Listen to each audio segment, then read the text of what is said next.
जय हिंद स्टूडेंट्स, आप सभी का हार्दिक हार्दिक स्वागत है मेरे स्टडी चैनल में।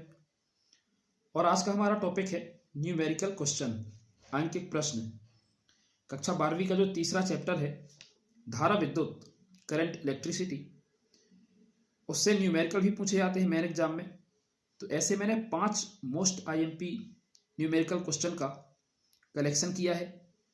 तो आइए आज हम देखेंगे हमारे पांचों किस किस तरीके के क्वेश्चन हैं।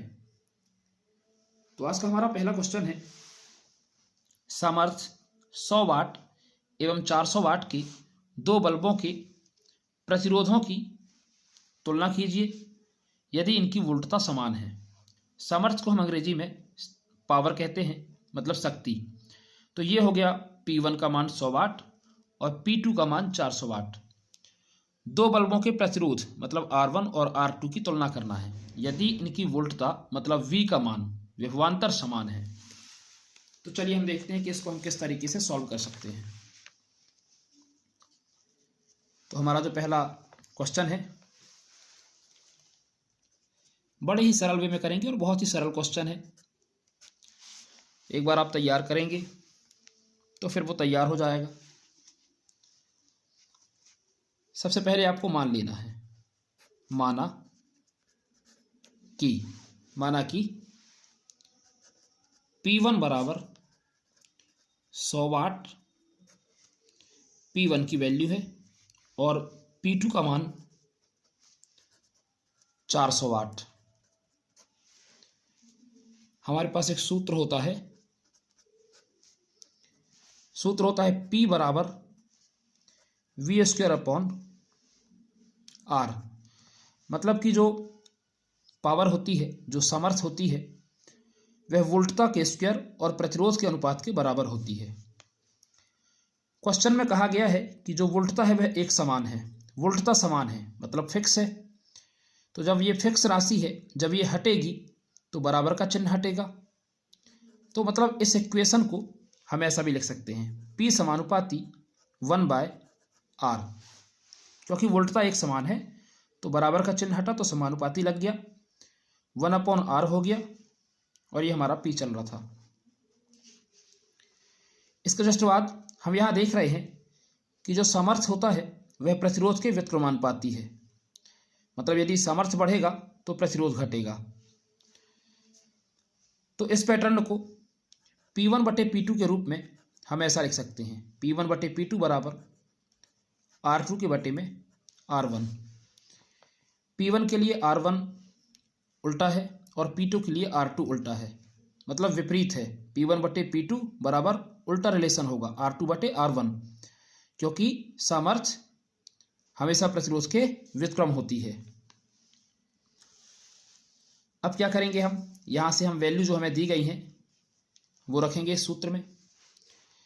इससे पहले हम क्या करते हैं, त्रिज्या गुणा कर लेते हैं, P1 का R1 में और P2 का R2 में। P1 का मान हमारे पास 100 है R1, P2 का मान हमारे पास 400 है R2। कितना सरल क्वेश्चन है। देखिए फ्रेंड्स, R1 R2 इंटू में है तो इस तरफ आके अपॉन में चला गया क्योंकि पक्षांतर हो गया। 400 वहीं पे है, 100 इंटू में था तो बराबर के इस तरफ आके अपॉन में हो गया। काट देते हैं, 100 एकम 100, 100 चौकी 400। तो मिला हमें R1 बटे में R2 बराबर 4/1। इसको हम लिख सकते हैं 4:1। तो ये हमारा फाइनल अनुपात हो गया। हमने तुलना कर ली, दोनों प्रतिरोधों की अनुपात की तुलना हमने करी है, R1/R2 बराबर 4:1। इतना हमें सॉल्व करना था। कितना सरल क्वेश्चन है। इस तरीके से हमने इस क्वेश्चन को सॉल्व कर लिया। अब हम देखेंगे हमारा आज का दूसरा क्वेश्चन क्या है।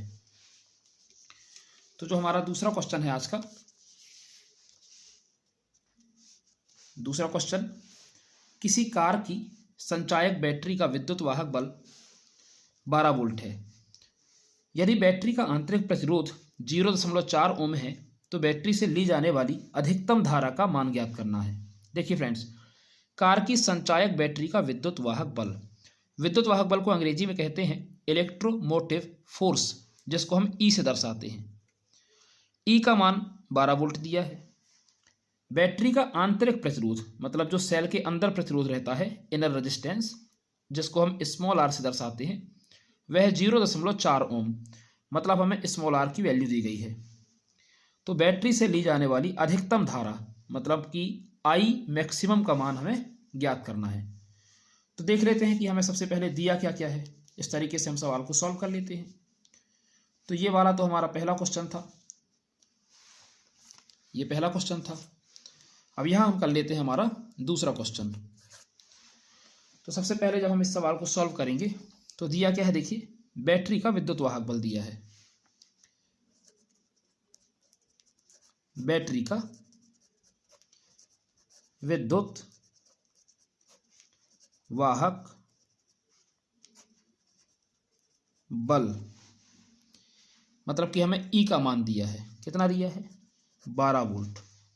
सेल का आंतरिक प्रतिरोध मतलब हमें आर का मान दिया है। कितना दिया है? 0.4 ओम। 0.4 ओम ये हमने लिख लिया। एक बहुत ही छोटे से सूत्र का प्रयोग करेंगे हम। सूत्र है अपने पास, सूत्र आई बराबर होता है ई बटे capital R plus small R. हम यहां लिखेंगे, हमें क्वेश्चन में क्या लिखा गया है कि अधिकतम धारा चाहिए। तो देखिए फ्रेंड्स, अधिकतम धारा के लिए हमेशा किसी परिपथ के बाह्य प्रतिरोध मतलब कि कैपिटल आर की जो वैल्यू है वो 0 होनी चाहिए। मतलब आर का मान 0 जब हो जाएगा तो हमें मिलेगा आई बराबर ई अपॉन स्मॉल आर, ऐसा मिल जाएगा। जब ये आर 0 हो जाएगा तो ई अपॉन आर बचेगा सिर्फ, और यहाँ आई बचेगा। जो मान हमारे पास है हम उसको लिखेंगे। ई का मान 12 है, स्मॉल आर का मान हमारे पास है 0.4। तो अंश में मैं 1 0 बढ़ा दे रहा हूँ, तो ये हो जाएगा दशमलव, इसका गायब हो जाएगा, हट जाएगा। अंश में 1 0 बढ़ा दिए तो दशमलव गायब कर दिया मैंने।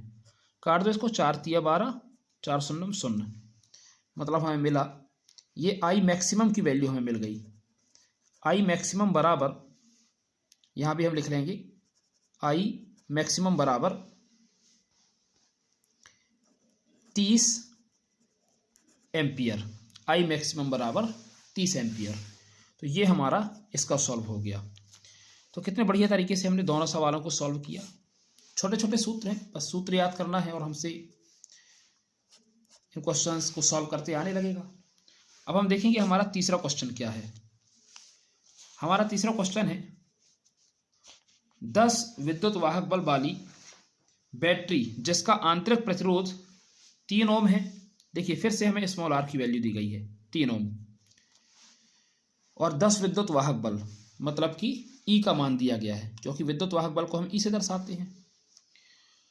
यदि परिपथ में धारा का मान मतलब हमें आई का मान दिया गया है 0.5 एम्पियर है, तो प्रतिरोधक का प्रतिरोध क्या है, मतलब हमें कैपिटल आर का मान ज्ञात करना है। प्रतिरोधक का प्रतिरोध क्या है, और जब परिपथ बंद है तो सेल की टर्मिनल वोल्टता क्या होगी, इसका मान भी हमें ज्ञात करना है। 2 वैल्यू चाहिए, एक हमें चाहिए प्रतिरोध कैपिटल आर की वैल्यू, और सेल की टर्मिनल वोल्टता जिसे हम वी से दर्शाते हैं उसका मान भी हमें चाहिए। तो चलिए फिर हम आज का क्वेश्चन सॉल्व करते हैं कि किस तरीके से हम इस क्वेश्चन को सॉल्व कर सकते हैं, वो देखेंगे हम।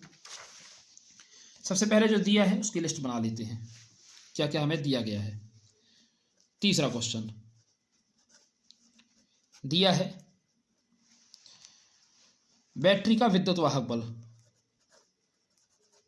विद्युत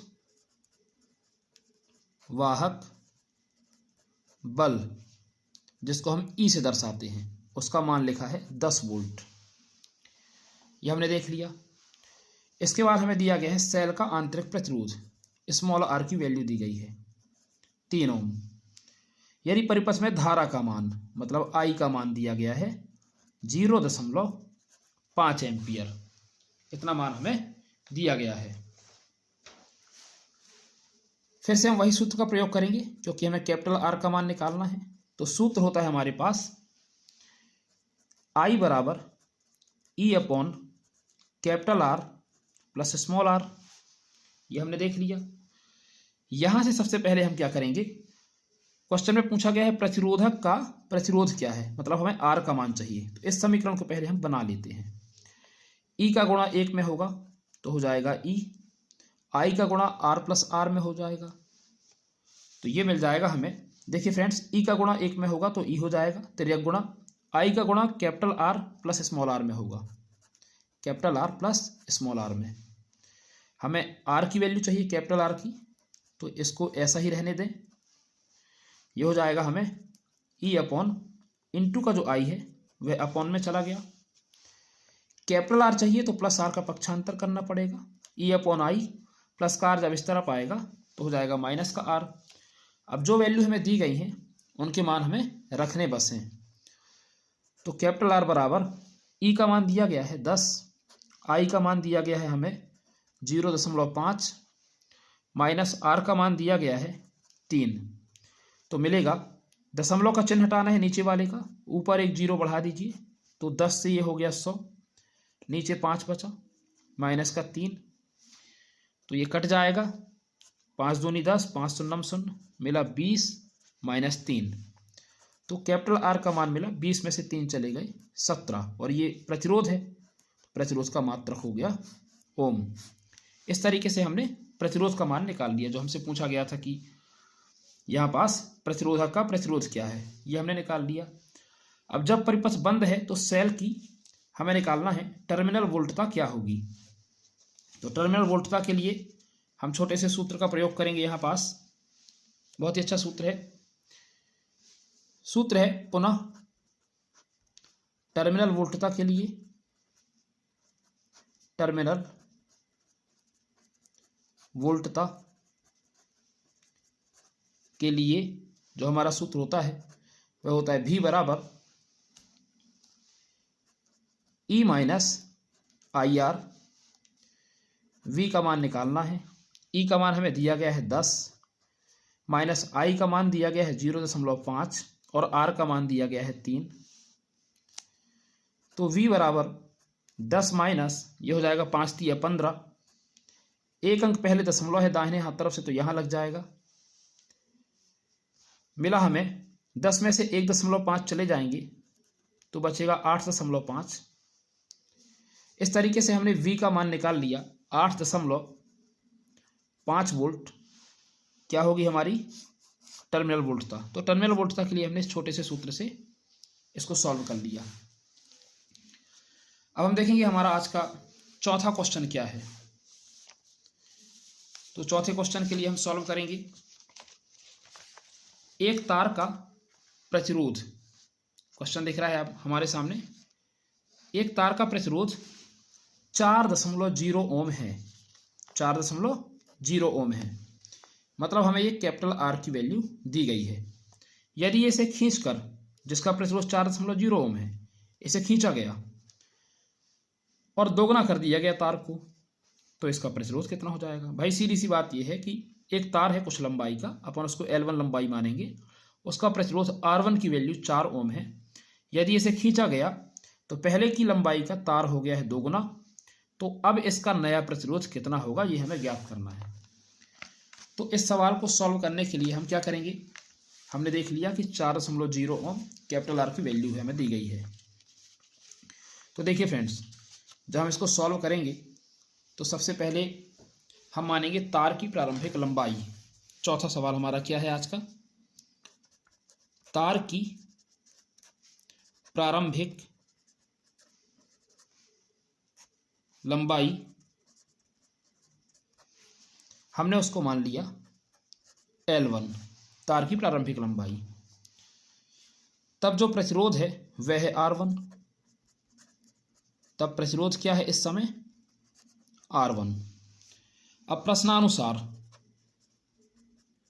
बहुत सरल कॉन्सेप्ट है, यहां लिखेंगे तार खींचने के बाद, तार खींचने के बाद तार की लंबाई में जो परिवर्तन आया है, जो तार की लंबाई हुई, नई लंबाई तार की, इसको हमने L2 मान लिया।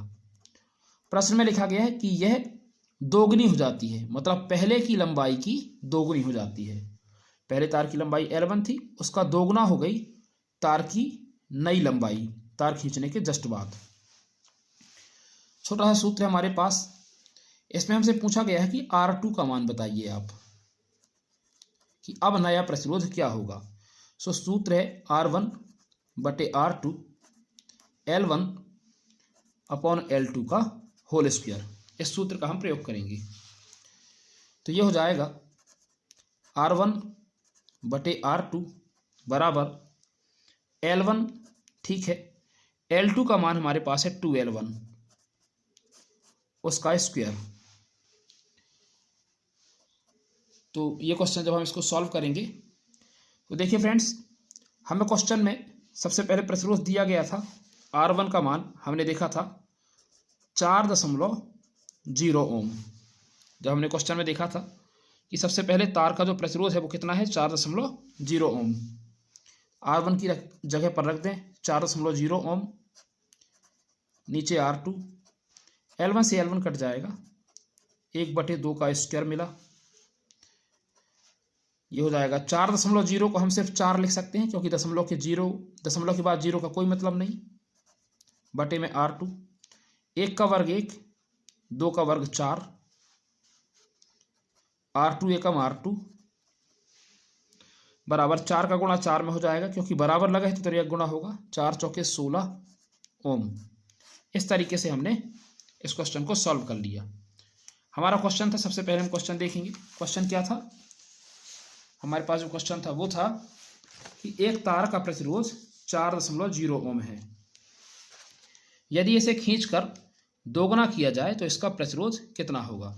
तो हमारे पास R1 की वैल्यू थी, हमने तार को L1 मान लिया, L1 लंबाई का सबसे पहले, फिर इसे खींचा गया तो जो नई लंबाई मिली वो L2 पहले की लंबाई का दोगुना हो गई, किया गया दोगुना किया जाए तो इसका प्रतिरोध कितना होगा। मतलब हमसे पूछा गया था R2 का मान, R2 का मान हमसे पूछा गया था, तो उसको हमने कुछ इस तरीके से सॉल्व किया। सबसे पहले तार की प्रारंभिक लंबाई मान ली L1, प्रतिरोध R1 4.0 ओम, तार खींचने के बाद कुछ ऐसा परिवर्तन हुआ, और फिर हमने इस सूत्र की सहायता से इसको सॉल्व कर लिया और वैल्यू निकाल ली हमारे नए प्रतिरोध की, R2 बराबर 16 ओम। अब हम देखेंगे हमारा जो लास्ट क्वेश्चन है वह क्या है। लास्ट क्वेश्चन हमारे सामने है, किसी चालक तार की लंबाई को मूल लंबाई का आधा कर देने पर एवं अनुप्रस्थ काट का क्षेत्रफल दोगुना कर देने पर प्रतिरोध कितना गुना हो जाएगा। किसी चालक तार की लंबाई को मतलब L1 लंबाई का कोई चालक तार होगा, मूल लंबाई का आधा कर देने पर, पहले की लंबाई का आधा करना है चालक तार को, अनुप्रस्थ काट के क्षेत्रफल को डबल करना है, तो प्रतिरोध कितना गुना हो जाएगा, हमको ये देखना है इस क्वेश्चन में। तो देखिए फ्रेंड्स, जब हम इस क्वेश्चन को सॉल्व करेंगे तब सबसे पहले हम क्या करेंगे, तार का प्रारंभिक प्रतिरोध मान लेते हैं। सबसे पहले तार, 5वां सवाल है हमारा आज का, तार का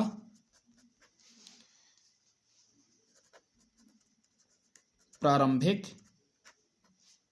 प्रतिरोध। सबसे पहले तार में कुछ प्रतिरोध होगा, उसको मान लेते हैं R1। ये सबसे पहले की चीजें हैं जब हम ये क्वेश्चन पढ़ रहे हैं। किसी चालक तार की लंबाई को मूल लंबाई का, तो मूल लंबाई मान लेते हैं, प्रारंभिक लंबाई तार की मूल लंबाई हमने मान ली L1, ऐसा मान लिया हमने।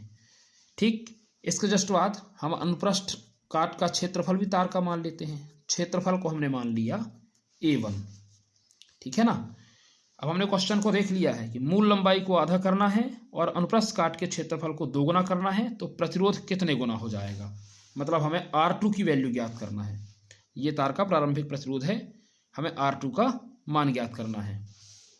ठीक है, तो देखते हैं कि भाई क्या होगा। क्वेश्चन हमने पढ़ लिया, अब सॉल्व करेंगे।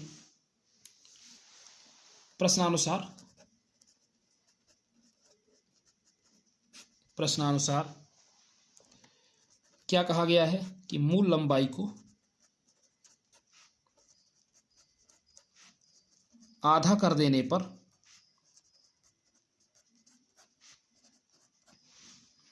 अनुप्रस्थ काट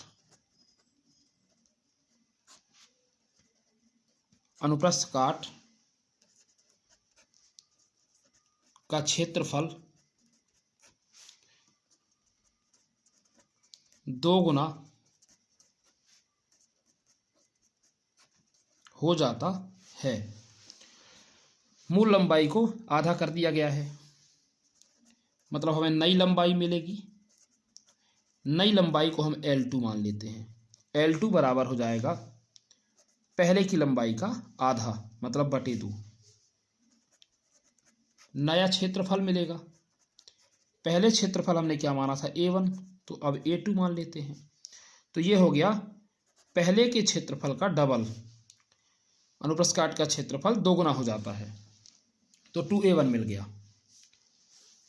हमारे पास एक सूत्र है, R समानुपाती का चिन्ह 1/A। ये हमने पढ़ा है कि जो प्रतिरोध होता है अनुप्रस्थ काट के क्षेत्रफल की व्युत्क्रमानुपाती होता है।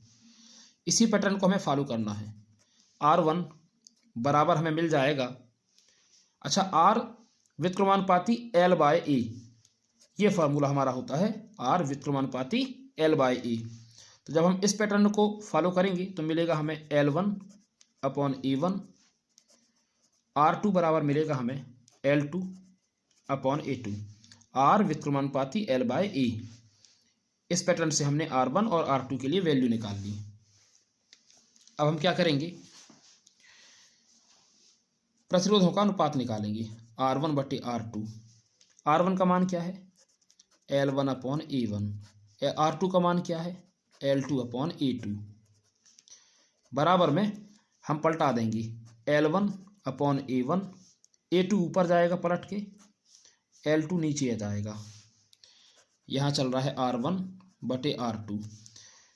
L1 और L2 एक साथ लिखेंगे, बटे की चीज़ बटे में है, ऊपर वाली ऊपर है, इनटू A2 अपॉन हम यहाँ पास लिखेंगे A1। इसके जस्ट बाद हम देखेंगे L1 तो ठीक है, L1 का मान।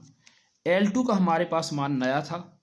L2 का मान क्या है, देखिए L1/2, L1/2। तो यहाँ लिख लेना हमें L1/2 इनटू में A2 का मान तो ठीक है, A1 का मान, अच्छा A2 का मान हमने चेंज किया था 2A1, तो 2A1 और यहाँ पास पहले से हमारे पास है A1 से A1 कट जाएगा, मिला हमें R1/R2 बराबर, ये L1 से L1 कट जाएगा, 2 पलट के ऊपर जाएगा और 1 2 पहले से है, ये वाला 2 पलट के ऊपर जाएगा, ये वाले 2 से गुणा हो जाएगा, तो हो जाएगा 4। तब ये मिलेगा R1/R2 बराबर 4। इसके बाद हमें वैल्यू निकालना है किसकी, R2 की वैल्यू निकालना है, क्योंकि हमें नए प्रतिरोध की वैल्यू निकालना है। तो हम क्या करेंगे, R1 का गुणा 1 में करेंगे, R1 एकम R1, ये हो जाएगा 4R2। तब R2 बराबर मिलेगा, 4 गुणा में है तो बटे में चला जाएगा। R2 का मान निकालना था हमें नए प्रतिरोध का, तो हो जाएगा R2 बराबर 1/4 R1, मतलब कि प्रारंभिक प्रतिरोध का 1/4 हो जाएगा हमारा नया प्रतिरोध। ये हमारा आंसर हो गया। इस तरीके से हमने इस क्वेश्चन को सॉल्व कर लिया। आप देखेंगे 1 से 2 बार तो पक्का आपसे क्वेश्चन बनने लगेगा। आप इनका बार बार रिवीजन करिए और ये क्वेश्चन हमें करके ही जाना है मेरे एग्जाम के लिए। मिलेंगे नेक्स्ट वीडियो में, तब तक के लिए जय हिंद, जय भारत। स्वस्थ रहिए, पढ़ते रहिए, अपना ख्याल रखिए।